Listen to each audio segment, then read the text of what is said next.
When I walked into the living room and saw my husband staring at my phone, my stomach dropped, not because of fear, but because I had forgotten to delete those messages. The ones I swore I'd erase a week ago. I reached out to grab the phone. But he pulled it back, steady and slow, his eyes locked on the screen. I watched his expression shift with every word he read. I could feel it, my life unraveling in seconds. Yes, he was about to discover the truth. But not all of it. Not the version I had tried so hard to bury. His hands began to tremble as he scrolled further. My chest tightened. I knew exactly which message he was about to find. The one that would change everything. The one that didn't just cross a line, it destroyed it. Suddenly, my phone vibrated in his hand, and a new notification appeared. I saw his eyes widen as he read the sender's name. His breath caught. He didn't even blink. I bit down on the inside of my cheek, a nervous habit from years back, and tasted blood. My thoughts scrambled into panic. What had I done? How had I let it get this far? His breathing grew heavy, and I could hear it even from where I stood. That moment, that stillness, was what I had dreaded for weeks. Because 3 months ago, I made a choice. A mistake. One that would ripple through every part of my life. One that I can no longer run from. Let me take you back to the beginning. Let me tell you how it all began, before the messages, before the stares, before the silence. But first, leave a comment below with your city and tell me, have you ever kept a secret so big it felt like it could swallow you whole? I always believed I was the kind of woman who knew her place in life. I had a good home, a stable marriage, and a job that paid just enough to keep me from questioning everything. That illusion held me for decades, until the day it didn't. I wasn't unhappy, not in the dramatic sense. My husband wasn't cruel. He didn't cheat. He wasn't absent. But he also wasn't present. Somewhere along the line, we started living parallel lives, sharing space, but not warmth. We had routines, rituals, even quiet Sunday mornings with matching coffee mugs. But touch? Intimacy? That had vanished years ago, slipping out the back door like Atif. And I let it go without protest. I told myself this was normal. That love matured, cooled, settled, but then I met him. It started, as most things do, without warning. A new hire. A team meeting. His name wasn't important, what mattered was the way he looked at me. Like I wasn't just a fixture in the office. Like I was someone worth seeing. I remember the first time we spoke. It wasn't deep. Something about scheduling conflicts. But there was a pause, a flicker in his voice when he asked if I needed help with a report. I declined, of course. But I felt the shift. The undercurrent. In the following weeks, we ended up on the same project team. Proximity made everything easier. We exchanged messages, casual at first. Questions about files. Comments about coffee. Until one day, he complimented my scarf. It was innocent. Or so I thought. I laughed it off, but later that evening, I stood in front of my bedroom mirror, still wearing it, wondering what made him notice. My husband never noticed what I wore anymore. Half the time, I wasn't sure he even noticed me. Work gave me structure. Meetings. Deadlines. It also gave me escape. I found myself staying later, arriving earlier. Not because I was overloaded, but because he was there. The hallway glances turned longer. The side chats during lunch stretched deeper. He asked about my favorite music. My favorite movies. Things my husband hadn't asked in years. It was nothing, I told myself. Just attention. Just curiosity. A breath of something new, but that breath grew. I started changing the way I dressed for work. Subtle at first, so subtle my husband didn't even comment. A different blouse. A softer lipstick. I wore heels again, even though they pinched. I began feeling noticed. Desired, even. And it terrified me. Because with every growing spark came a growing guilt. I was no longer indifferent. I was waiting for him. Looking for him. Listening for the tone of his voice in the morning. Checking my phone with a flutter in my stomach, and yet, I did nothing. I never crossed a line. Not then. I was still loyal, at least in action. But inside? I was already far away from the man I shared a bed with. I began resenting the small things, his silence during dinner, his distracted nods, the way he always reached for the remote instead of my hand. And then came the moment that broke something I didn't even know could still break. It was a Thursday. Late meeting. The office had emptied out. He stayed to finish a report, and so did I. We weren't alone often, but that night felt different. Electric. I offered to help him sort files. We stood close, too close, and when our hands brushed, I pulled away too quickly. He didn't speak. He just looked at me with something unreadable. And then he said, "You don't let anyone see you, do you?" That sentence lived in my mind for days. What did he mean? What did he see? At home, my husband barely noticed my distance. He was absorbed in some home repair project, fussing over tools and screws, while I sat on the couch, scrolling through texts, waiting for a message that never came. I felt foolish. Like I was dangling on a rope I had tied myself, but it came. The message. Simple, didn't mean to make you uncomfortable. Just, noticed you seemed sad. Sad, that word gutted me more than anything. Because it was true. I hadn't thought of myself as sad. Tired, maybe. Disconnected. But not sad. And yet, there it was, one word, from someone barely part of my life, slicing me open more than anything my husband had said in years. I didn't reply that night. But I thought about it. All night. I lay in bed beside the man I married, staring at the ceiling, replaying the tone of that message in my mind. I wondered what it would feel like to be seen again. To be kissed out of want, not routine. To be touched like it mattered. The next day, I wore the same scarf, and when I saw him in the hallway, he smiled, small, quiet, knowing, and I smiled back. That was how it started. Not with a kiss. Not with a touch. Just a look. A scarf. A message, but sometimes, that's all it takes. The days following that smile became a blur of quiet awakenings. I began to notice things I had ignored for years: the color of the office walls, the texture of the morning light across my desk, the small changes in my own face when I caught glimpses of myself in mirrors. Something inside me had shifted. It wasn't loud or dramatic. It was subtle, like the changing of tides. But it was real. He didn't message me again immediately. And I didn't reach out either. That silence in itself said everything. It held weight, tension. It wasn't avoidance, it was anticipation. And strangely, I found comfort in that space. It allowed my thoughts to expand, to fill the gaps that had been hollow for too long. I caught myself daydreaming during meetings. Not about grand escapes or fairy tales, but about connection. Laughter. A simple hand resting on mine without obligation. I told myself I was imagining things. That none of this meant anything. I still went home. Still cooked dinner. Still asked my husband how his day went. He always answered with the same tone, the same shrug. Sometimes, he didn't answer at all. I watched him from across the table, fork in hand, chewing without looking up. We'd fallen into a rhythm that no longer needed music. Just silence. One morning, I arrived at work earlier than usual. The office was quiet, only a few early risers moving around. I sat at my desk, opened my laptop, and tried to focus. But something pulled my attention toward the hallway. I don't know why. Maybe intuition. Or maybe habit. Either way, I looked up and saw him. He was walking slowly, coffee in hand, scanning the room. When our eyes met, he stopped. He didn't smile this time. Instead, he tilted his head slightly, almost as if asking a silent question. I didn't have the answer. Not then. Later that day, we found ourselves in the same meeting room. Assigned to review a client proposal together, just the two of us. The room was small, the kind where breathing felt amplified. We worked side by side for a while, both pretending to be absorbed in spreadsheets and timelines. But eventually, the air thickened. He cleared his throat and said, "I liked your scarf the other day." My fingers paused over the keyboard. I didn't look at him, just said, "Thanks." Then came the silence. The kind that doesn't just fill the room, but presses against your chest. He said, "I hope that didn't make things awkward." I finally turned toward him. No, it didn't. That was it. Just those words. But they were enough. We didn't need more. The tension was there, alive, breathing between us. We both knew something had started, quietly, respectfully, but undeniably. And neither of us stopped it. Over the next week, our paths crossed more often. Coincidence, maybe. Or something else. He began showing up in the break room just as I arrived. We'd talk about nothing, really. Music. Books. Coffee preferences. But layered beneath those conversations was something far less casual. A pull. A mutual curiosity that neither of us named. Then came the Friday. The company hosted a small team luncheon, one of those forced bonding exercises no one really enjoyed. But I went. I wore a navy blouse I hadn't touched in years. One that made me feel something I hadn't felt in a long time. I saw him before he saw me, and for a brief moment, I watched him from across the room.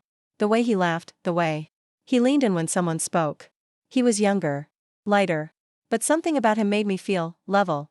Seen. When our eyes met, he paused mid-sentence. Then nodded, barely perceptible, before turning back to his conversation. It was nothing. And everything. After lunch, I went back to my desk. He passed by not long after and dropped a note beside my keyboard. A small piece of paper, folded in half. No one saw. No one even looked.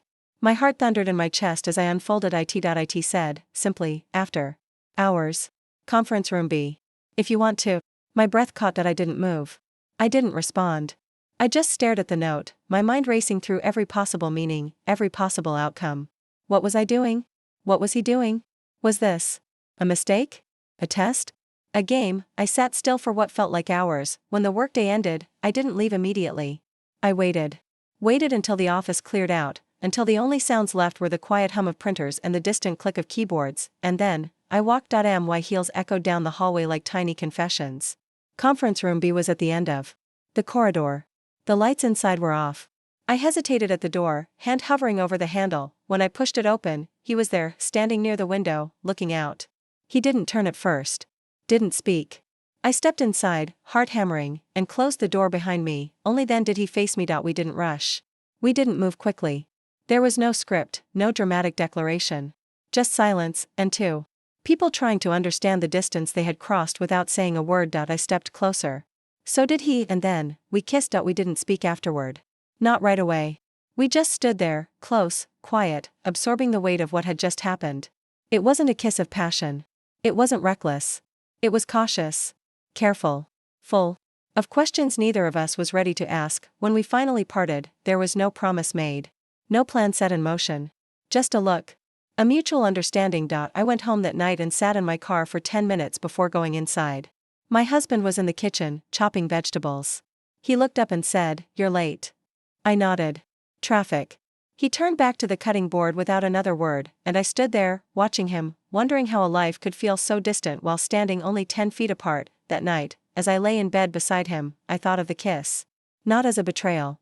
Not yet. But as a moment. A breath of something real in a life that had grown far too quiet, and though I didn't know what came next, I knew something had begun. Something I couldn't undo. The following week unfolded in shades of gray, like an overcast sky that never quite lets the sun through. Everything at home carried the same dull rhythm, the same carefully choreographed movements that had become our marriage. We existed like clock hands, touching at times, but always circling back to our own paths. I spoke when spoken to. He nodded when appropriate. We shared a bed, a routine, a calendar, but nothing more. At work, I tried to resume normalcy, to pretend that the kiss hadn't happened. But something fundamental had shifted. I could feel it in the way I carried myself, in the tension that curled in my stomach whenever I caught sight of him. We didn't speak about it. Not even a word. And maybe that's what made it harder. There were no boundaries redrawn, no rules established. Just silence. And the weight of that silence followed me into every room. I caught myself glancing at my phone more often, though I wasn't sure what I was expecting. A message? A sign? But there was nothing. And still, I checked. The office felt smaller. Every corridor, every shared glance felt heavy with meaning. I became hyper-aware of my surroundings, how close we stood during meetings, how long our eyes met, how often I adjusted my blouse or brushed my hair back without realizing. I wasn't sure what I was doing. I just knew I was no longer the same. At night, I found myself staring at the ceiling again, my husband asleep beside me. His breathing was deep, steady, familiar. But all I could think about was how quiet our home had become, not just in sound, but in spirit. We used to talk. Not just about errands or bills, but about ideas, feelings, even dreams. Somewhere along the years, that space between us had filled with indifference. And now, that void was being filled with something else. Something I didn't fully understand. Then came the email. It was short. No subject line. Just a sentence: "I don't regret it, but I don't want to make things harder for you." No name. No greeting. But I knew exactly who it was from. My heart raced. My fingers hovered over the keyboard, unsure of how to respond. I read it again and again. There was no accusation, no expectation. Just a quiet acknowledgement of the line we had crossed. And in that moment, I realized something. I didn't regret it either. That terrified me more than the act itself. I didn't reply right away. I closed my laptop and walked away. Pacing the living room, I tried to quiet the noise in my head. My reflection in the window looked like someone else. Not a stranger, but someone I hadn't seen in a long time. A woman who wanted to be wanted. Not for duty or history or convenience, but because she was still alive. The next morning, we passed in the hallway. He nodded. I nodded back. Nothing more, but later that afternoon, we found ourselves alone again. Another meeting. Another room. And though we kept our distance, every second ticked by with that same buzzing tension. When the meeting ended, he lingered. "So did I." He said. "I meant what I wrote." I looked at him and simply said, "I know." We didn't touch. We didn't move closer. But something settled between us. A quiet pact. An understanding that, whether we liked it or not, this wasn't over. That weekend, my husband suggested a drive to the coast. Something we hadn't done in years. I agreed. I thought maybe it would help, shake me out of whatever fog I'd drifted into. But even the sea felt distant. He made conversation, pointed out places we used to visit. I smiled. I laughed in the right places. But none of it reached me. On the drive back, he mentioned planning a getaway for just the two of us. Said we'd been too busy. That we deserved time. I nodded, staring out the window, guilt curling in my chest like smoke. The next week at work, everything came to a head. It started small. A forgotten file. A miscommunication. I stayed late to fix it, typing furiously, trying to distract myself from the gnawing thoughts. He walked in quietly, carrying coffee. I looked up, startled. Didn't mean to interrupt, he said. I shook my head. You're not. He placed the cup on the edge of my desk. Thought you might need this. I stared at it for a moment. Before speaking. This isn't sustainable. He nodded. I know. I exhaled. So what do we do? He leaned against the wall, silent for a long moment. Then he said, we stop pretending it didn't happen. I didn't reply. I couldn't. Because the truth was, I didn't want to forget. I didn't want to undo it. I wanted to understand it. To feel something again. But wanting something doesn't make it right. And I knew that. I left the office late that night, the cup still full on my desk. At home, my husband asked how my day went. I told him it was fine. That I was tired. He kissed my cheek and went back to reading. I stood there, watching him, wondering how much longer I could keep living two lives, one of quiet obligation, and one of silent longing. Something had to give, but I didn't yet know what that would be. Or who I would be when it did. Monday arrived like any other, with its gray skies and habitual silence. I woke up before my husband, moved through the kitchen in a quiet rhythm, and drank my coffee without really tasting it. The morning passed with predictable efficiency: shower, clothes, keys, door. But something inside me felt off-kilter, as though the axis on which my life spun had been nudged slightly out of alignment. The night before hadn't offered sleep. It had been a carousel of thoughts, guilt, confusion, craving, and questions that circled endlessly. At the office, the pace was slower than usual.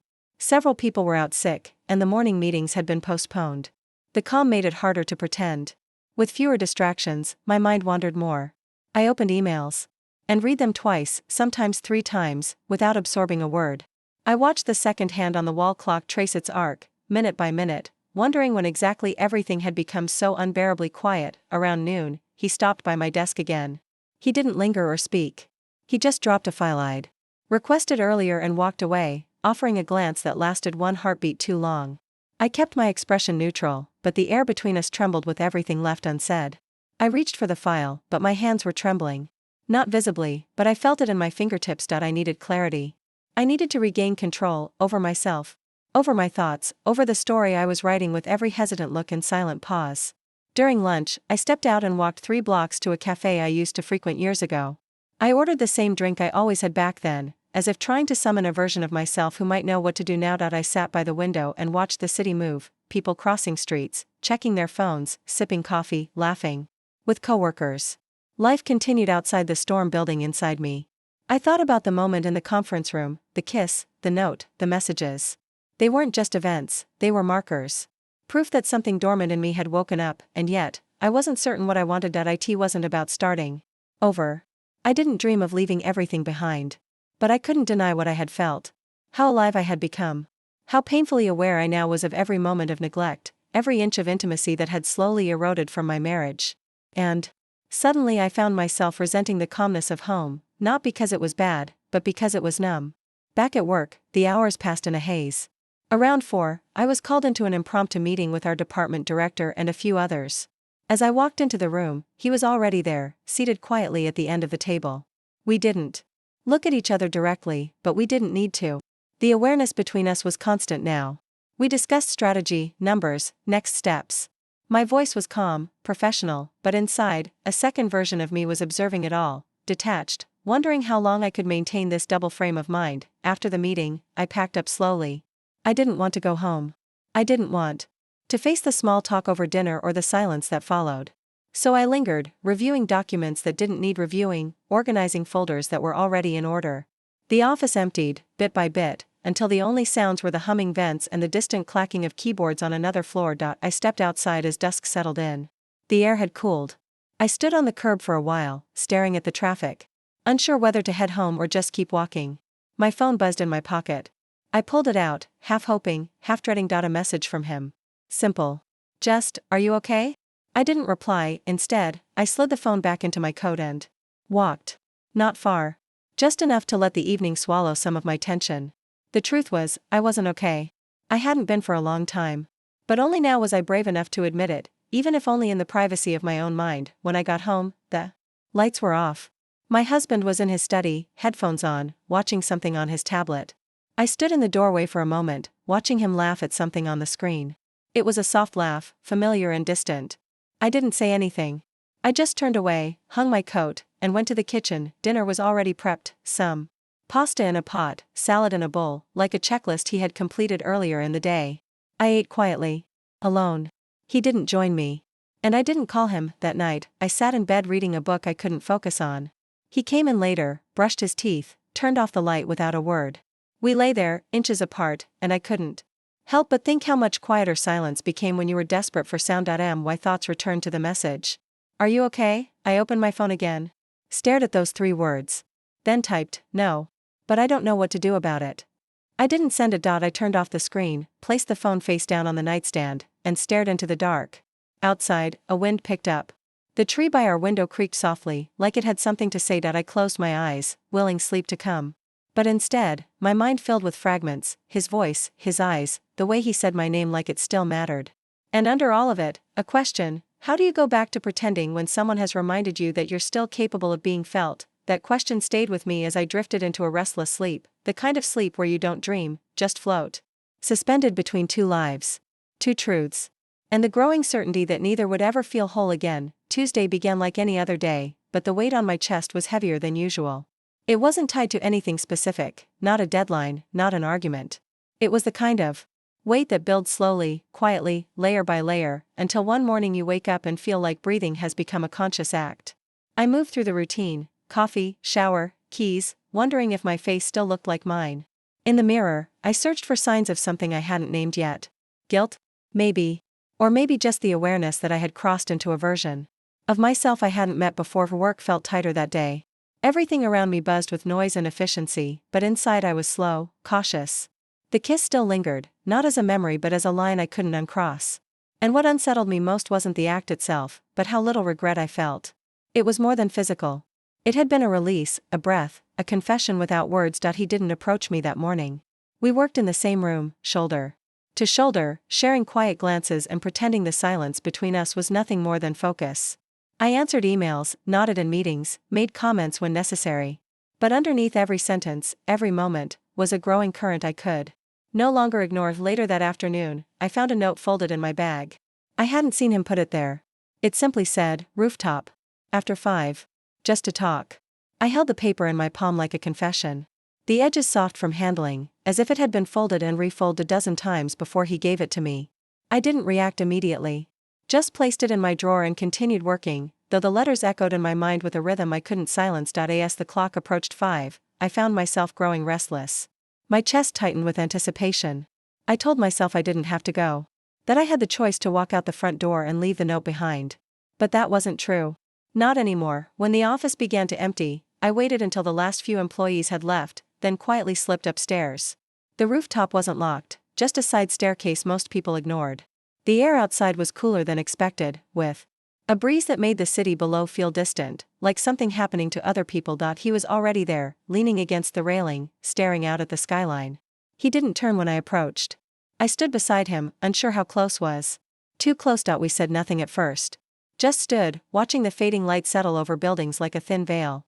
The silence between us wasn't awkward. It was full. Heavy. Finally, he spoke. I wasn't sure you'd come. I kept my eyes on the horizon. Neither was I. Another pause. The wind picked up, rustling the fabric of my blouse. I crossed my arms, not out of cold, but to keep them from shaking. I don't want to cause trouble for you, he said, his voice low and steady. I don't want to be the reason you. I turned toward him then. You're not the reason. You're just the moment I stopped pretending. He nodded, almost imperceptibly. Still. I shook my head. This isn't simple. It never was. He looked at me then, and for the first time, I saw hesitation in his expression. Not regret, just fear. Not of me, or of what we had done, but of what might come next. We stood in silence again, letting the weight of unspoken things settle between us. He didn't reach for me. And I didn't move toward him. We just let the wind carry the truth. That what we had started could no longer be undone, and neither of us knew what it meant. As the sky darkened, I finally turned to leave. He didn't stop me. He didn't follow. I walked down the stairs with steady steps, but inside, everything trembled. I drove home in silence. No radio, no thoughts I could hold on to. Just the hum of tires on asphalt and the sound of my own breathing. I arrived home earlier than usual. The lights were off. My husband was in the kitchen, chopping vegetables again. When he heard me come in, he turned and smiled slightly. "You're home early." Felt like skipping traffic, I said. He nodded and went back to cutting. I watched him from the doorway. His hands moved with mechanical precision. Everything about him felt familiar, his stance, the slope of his shoulders, the quiet efficiency. And yet, I felt like an intruder. Like I had walked into someone else's house, someone else's marriage. We ate dinner together, discussing mundane things. The weather. A leak in the upstairs bathroom. Nothing of meaning. Nothing of depth. I smiled when I was supposed to.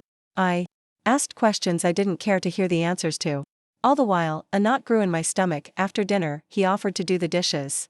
I took a glass of wine into the living room and sat on the couch, curling my legs beneath me.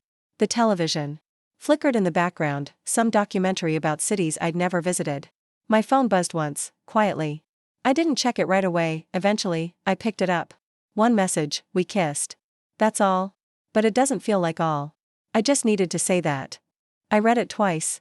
Then turned off the screen. He was right. It wasn't just a kiss. It had opened something.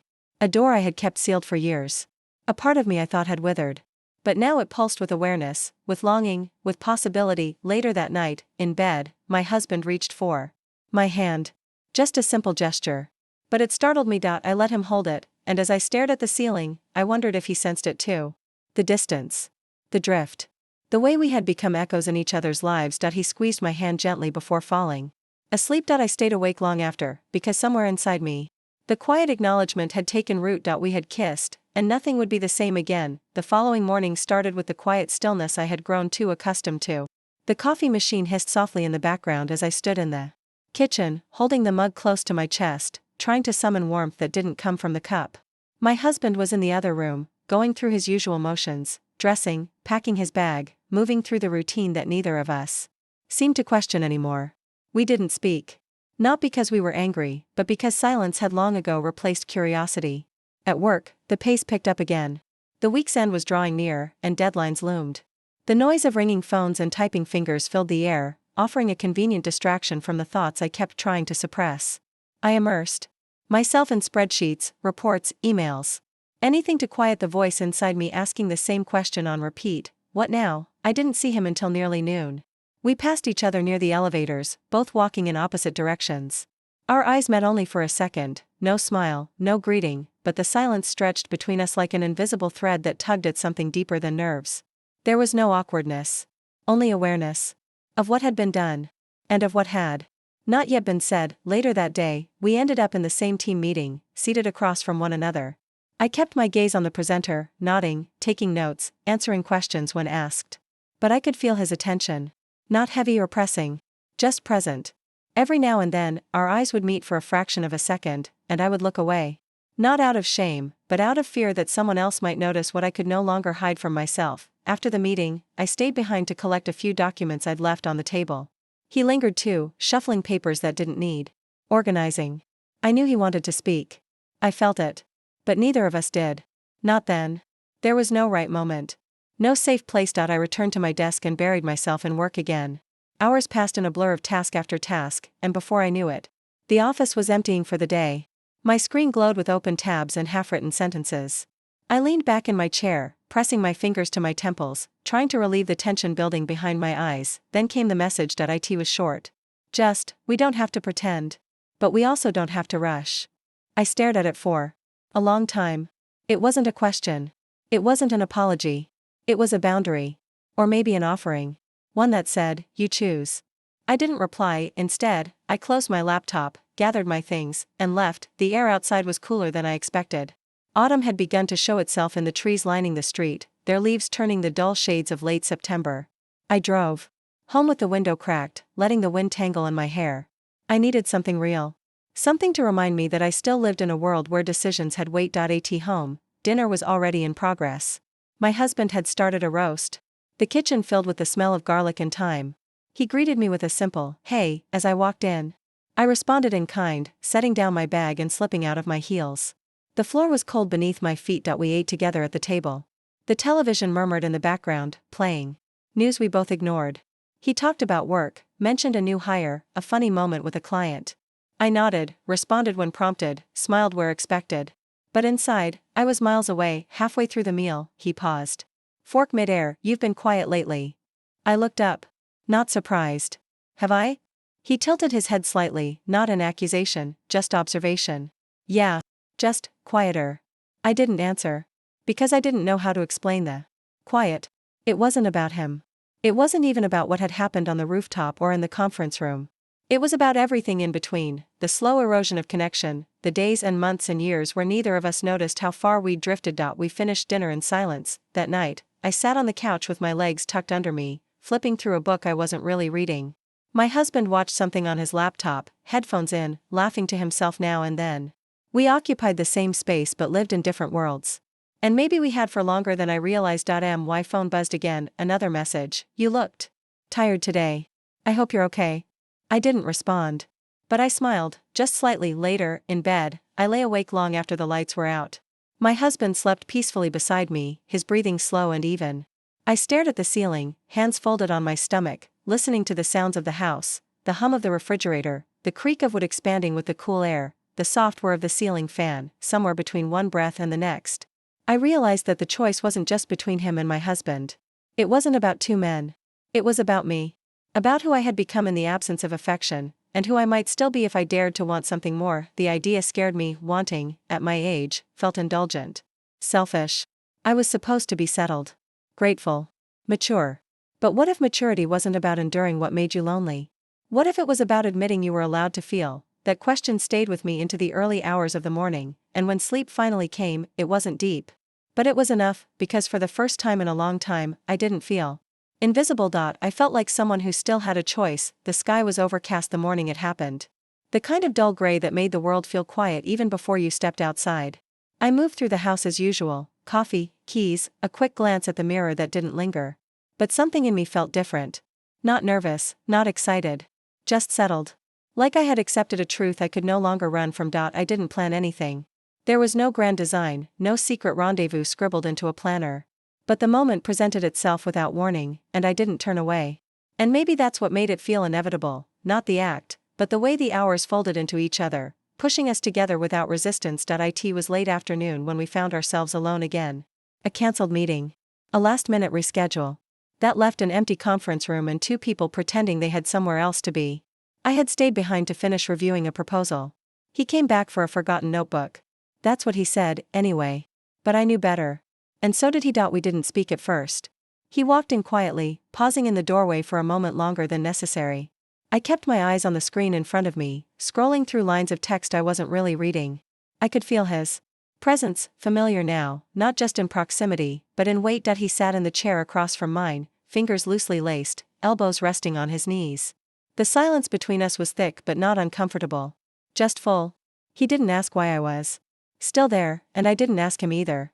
We already knew. For a long moment, neither of us moved. The sounds of the building softened, voices down the hall, a distant copier, the faint hum of the air conditioning.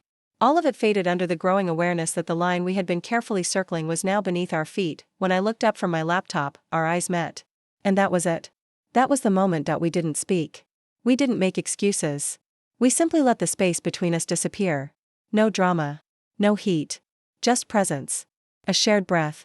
A quiet answer to a question neither of us had asked out loud. We spent the night together, and just like the kiss before it, it wasn't about escape or fantasy. It wasn't reckless or wild. It was quiet. Intentional. And it shattered something in me I hadn't realized was still fragile. Not because of what we did, but because of what it meant. Afterward, we didn't rush to leave. The city outside was beginning to glow with the dim light of evening. We sat in silence, side by side, our shoulders barely touching. I stared at the ceiling tiles, my mind moving in every direction at once. He handed me my coat without speaking. And I took it with a quiet nod. We walked down the hallway separately. I drove home with my hands clenched on the steering wheel, my heart steady but my mind fractured. The streets blurred past me in streaks of light and shadow.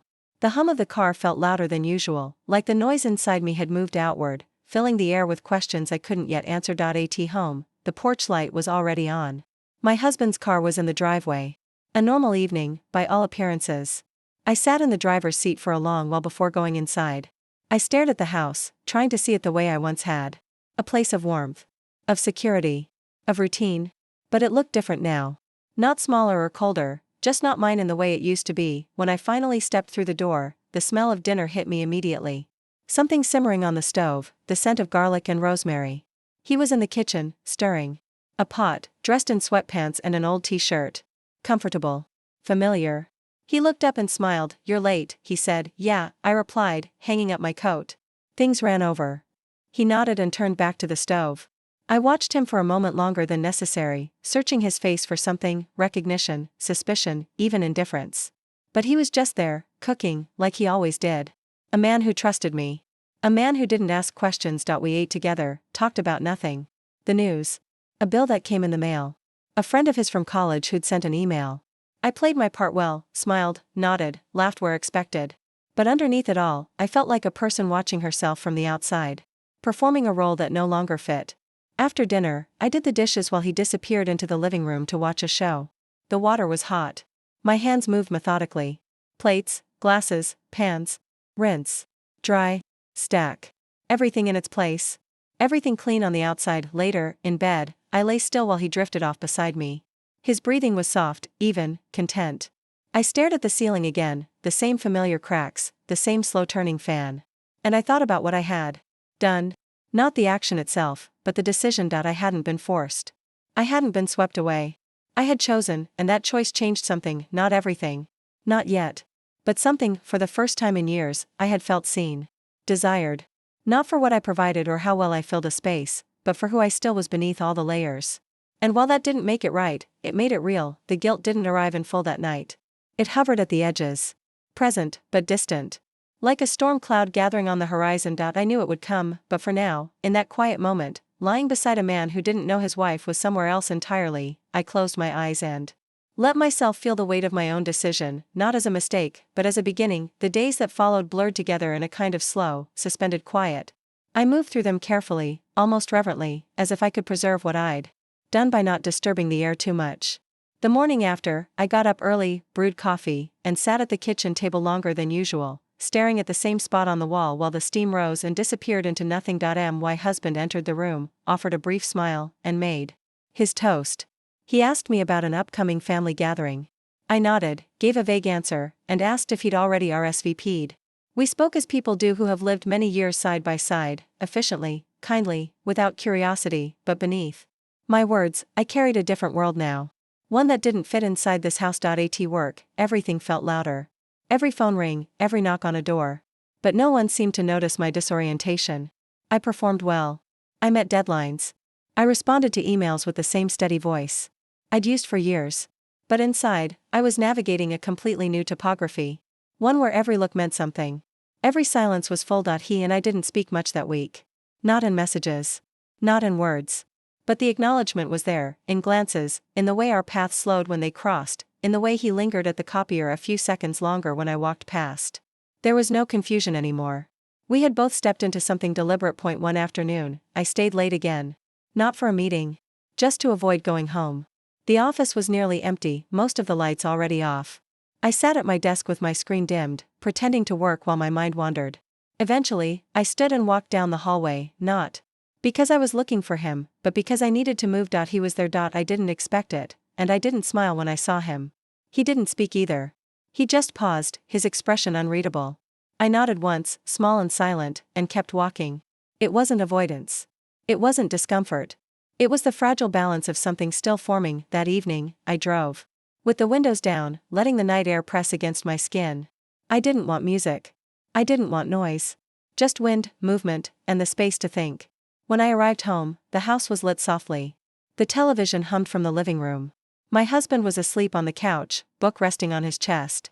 His glasses slid halfway down his nose. I stood in the doorway for a while, watching him. There was nothing dramatic about the scene. Nothing new. But it landed differently now.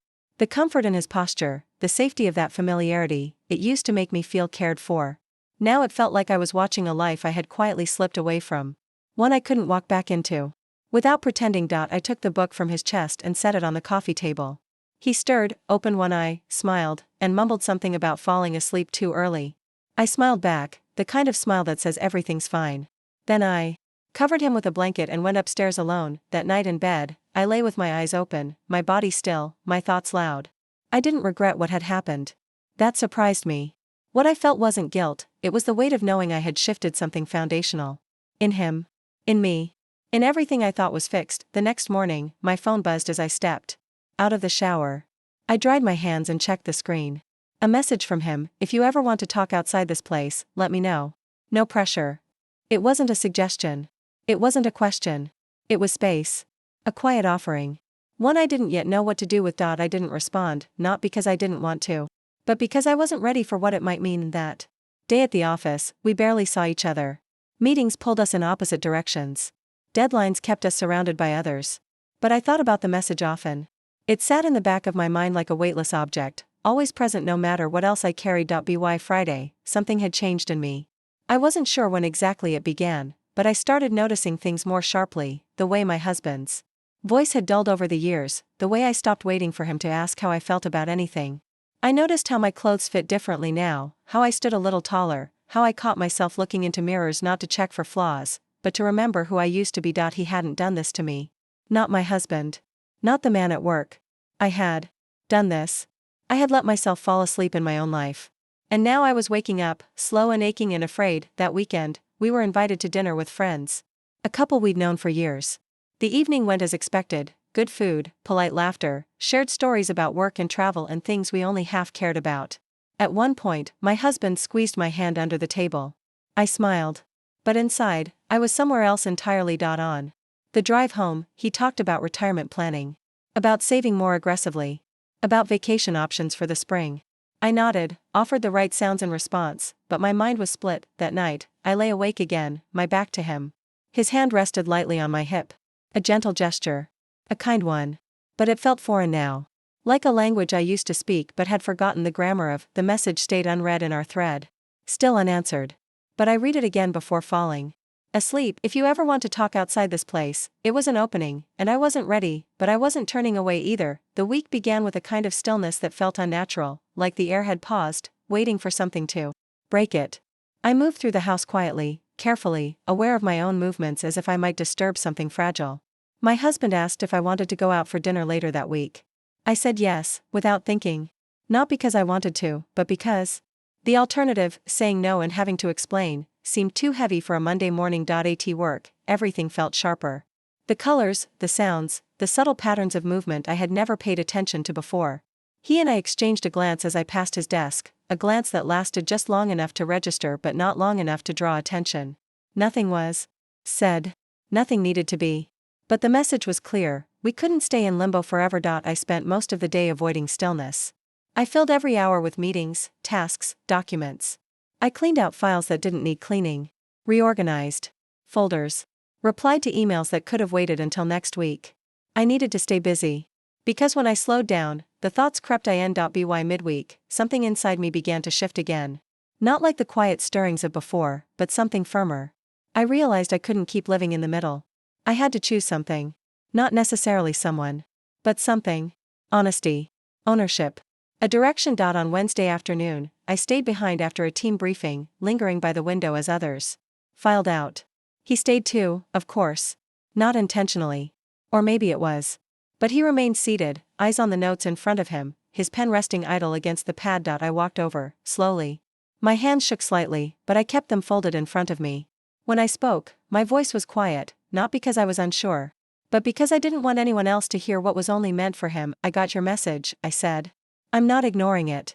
I'm just not sure what to say yet. He didn't look up at first, but I could see his shoulders ease just slightly, as if tension he hadn't acknowledged was finally releasing. I understand, he said. No pressure. I just didn't want you to feel like you had to pretend around me. I nodded once, then turned to leave. I didn't want to say more. I wasn't ready to commit to anything beyond that small thread of honesty. But it was something. A beginning, or maybe a line drawn.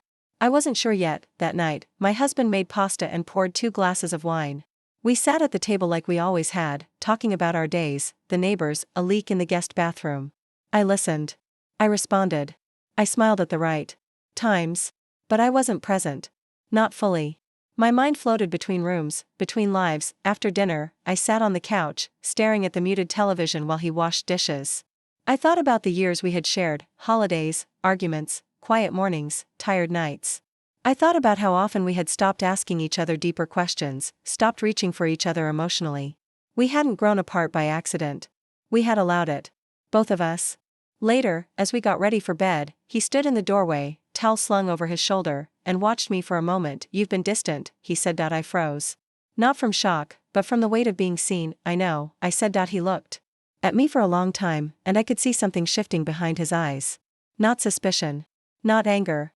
Just concern. "Is there something I should know?" he asked. The moment stretched between us like a thin piece of glass. "No," I said. "Not yet." He didn't press. He simply nodded and walked into the bathroom. And just like that, the moment passed, but it lingered in the air long after. The next day at work, I asked him, quietly, during lunch, if we could talk somewhere else. Somewhere away from office walls and accidental eavesdropping. He looked surprised, maybe even a little hopeful, and said yes. We settled on Saturday morning. A coffee shop a few blocks from my neighborhood. Neutral ground. Friday came and went in a blur. At home, I moved through the motions. We had dinner together. He told me a story about someone from his college days. I laughed, genuinely, but it felt like a memory from someone else's life. That night, he kissed me goodnight with the same softness he always had. But I felt removed. Like I was watching it all from a distance. Saturday morning arrived gray and damp. The kind of morning that encouraged staying in, wrapped in blankets and silence. But I dressed carefully, nothing special, just intentional. I walked to the cafe with slow steps, arriving early and claiming a corner table. He arrived a few minutes later, wearing a simple jacket, eyes tired but warm. He sat down across from me without speaking at first. We both looked down at our cups, letting the noise of the cafe shield us from the intimacy of silence. When he finally spoke, his voice was gentle. "You didn't have to come." "I know," I said. "But I needed to." He waited. I took a breath. "I don't know what I want," I said. "That's the truth. I don't want to hurt anyone. I don't want to destroy anything. But I can't keep pretending I'm fine either." He nodded, slowly. "You don't owe me anything." "I know," I said again. But I needed to say that. We didn't touch. We didn't linger. We sat for another 20 minutes, talking about safer things, books, music, the city. But under every word was a current. A mutual understanding. That something had changed and would continue to change. Whether or not we named it. When we parted, he said, "Take your time." And I believed him. That evening, I returned home to find my husband watching a game on television. He smiled when I came in, asked if I wanted tea. I said yes. We didn't speak of anything serious that night, but I lay in bed knowing that soon I would have to, because the space between who I had become and who I had pretended to be was growing too wide to ignore. Sunday arrived slowly, with the weight of a full sky pressing against the windows. The light was muted, the air still. I sat in the kitchen with my hands wrapped around a mug I wasn't drinking from, staring at the steam until it disappeared. The house was silent, except for the occasional creak of the wood and the faint hum of the refrigerator. My husband had gone out for groceries. I had asked him to pick up a few things we didn't need, just to have space. There was no more avoiding it. I knew that now. For weeks I had lived in the in-between. Not fully present in my marriage, not fully ready to walk away. Holding both truths in my hands, trying to make them coexist, had left me exhausted. I could no longer keep pretending that I wasn't unraveling in pieces. Quietly, behind polite smiles and measured words, when he came home, I helped him unpack the bags.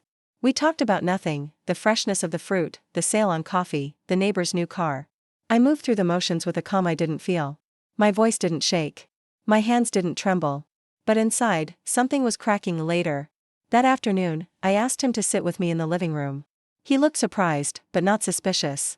We rarely had serious conversations anymore, and when we did, they tended to happen around logistics, schedules, bills, responsibilities. He settled onto the couch, holding a glass of water, his expression neutral. I sat across from him, my hands folded in my lap. I didn't rehearse what I would say. I didn't write it down. I just looked at him, really looked, and tried to find a place to begin. "I need to talk to you," I said. He nodded once. "Okay." There was a long pause. I took a breath, steady but slow. "I haven't been honest with you," I said. Not in a loud or dramatic way. But in quiet ones. The kind you can almost ignore if you try hard enough. He didn't interrupt. His face didn't change. But I could see the alertness in his eyes, the sudden shift in attention. I've been unhappy, I said. Not always. Not completely. But enough that I started to feel like I was disappearing. He looked down for a moment, and when he looked back up, there was a kind of sadness there that didn't surprise me. I didn't know, he said quietly. You didn't say anything. I didn't know how to, I replied. And then? When I finally did, it was already too late. Another silence stretched between us. A heavy one. I made a mistake, I said. A real one. I crossed a line. It wasn't planned. It wasn't about revenge or drama. It just happened. And I didn't stop it. He sat very still. Not cold. Not angry. Just still. You're seeing someone? He asked, but not sharply. Just a simple question. I shook my head. No. I'm not in a relationship. I'm not leaving to be with someone else. But something happened. And I don't want to lie about it anymore. He ran a hand down his face and leaned back slowly. For a moment, I couldn't tell if he was trying to collect his thoughts or trying not to fall apart. I don't know what to say, he said finally. You don't have to say anything, I told him. But I need you to know. Because I can't fix what's broken if I'm not honest about how it broke. He was quiet for a long time. Then, quietly, he said, was it me? The question hung in the air, painful and honest. Yes, I said. But not only you. I stood and walked to the window, watching the leaves outside tremble in the breeze. I didn't cry. I didn't pace. I just let myself be still. For once, in the truth, we stopped looking at each other, I said. Stopped listening. I don't think it happened on purpose. I think we got used to being next to each other without really seeing who we were becoming. Behind me, I heard him sigh. A deep, slow exhale that seemed to carry years in it. I thought we were fine, he said. Maybe not exciting, but fine.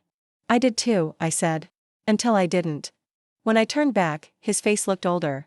Not in a tired way, but in a real one. He looked like someone facing something he didn't expect, and maybe never prepared for. I don't hate you, he said. I don't even think I'm angry. I just don't know what this means for us.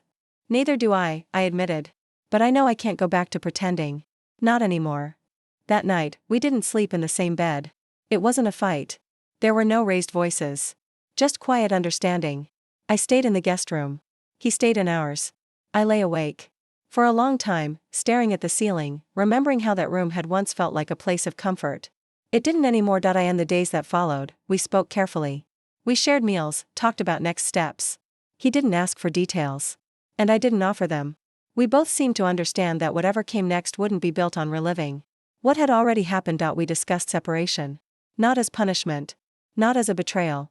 But as a possible beginning. A shift. A way to stop surviving something and start choosing something different. One morning, he poured my coffee before I even entered the kitchen.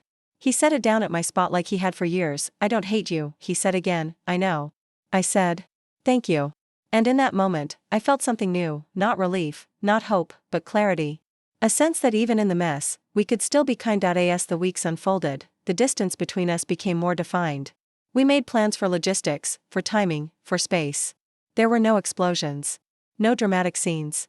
Just the quiet work of unwinding a life. And as for him, the one at work, I didn't run to him. I didn't use this as an excuse to build something new before I'd finished letting go of the old. I needed time. To understand myself. To feel what I needed to feel. To learn how to move forward without losing myself again. Sometimes beginnings come disguised as endings. And sometimes the bravest thing we do is tell the truth, not to hurt, but to heal. And that was how it ended, not with a storm, but with a choice. Bye.